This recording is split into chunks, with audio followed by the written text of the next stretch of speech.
Imagine living in a place where your family is treated like outsiders, insulted, bullied, and harassed, all because you dared to move into a tiny village. Now imagine the same mayor who tormented your family for years, letting his sewage run straight into the streets, and thinking he could get away with it. Well, let's just say one night, I decided to make sure he slipped right into the mess he created. If you've ever wished you could serve justice to someone who treated you unfairly, hit that like button, subscribe, and stick around because this is one of the most disgusting, hilarious, and downright satisfying revenge stories you'll ever hear.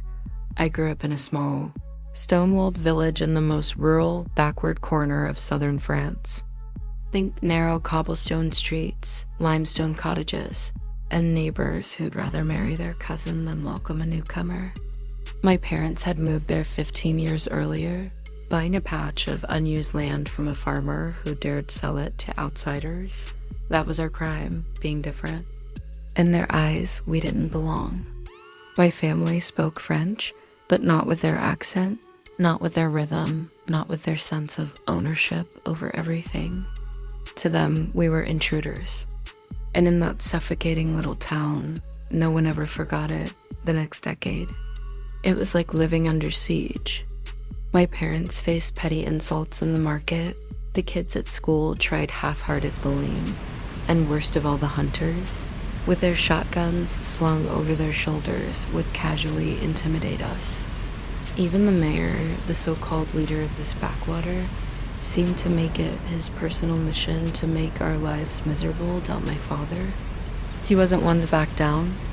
He stared down hunters with his .44 Magnum, and when the mayor tried to push a communal road right through our house, my dad lawyered up and shut it down.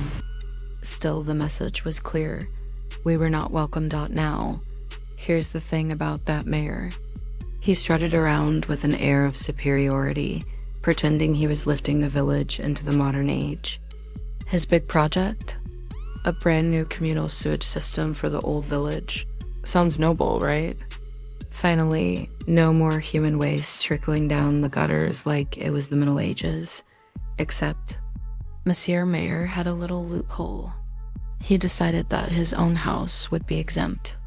Too stingy to pay his share, he let everyone else cough up the money while his personal waste kept flowing right into the street. Picture it.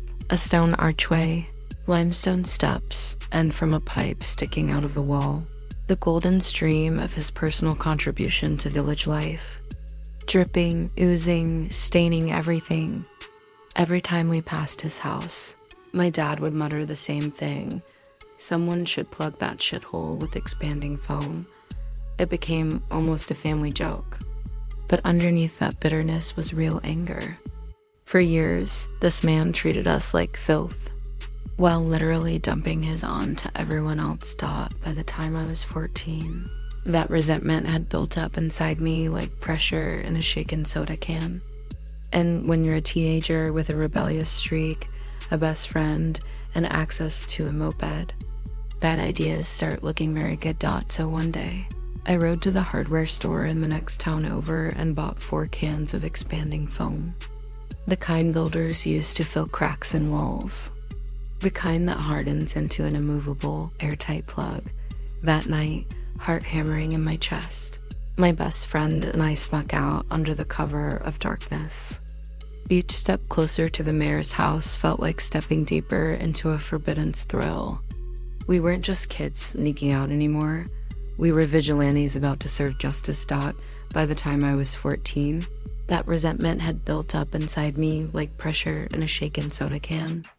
And when you're a teenager with a rebellious streak, a best friend, and access to a moped, bad ideas start looking very good. So one day, I rode to the hardware store in the next town over and bought 4 cans of expanding foam. The kind builders use to fill cracks in walls.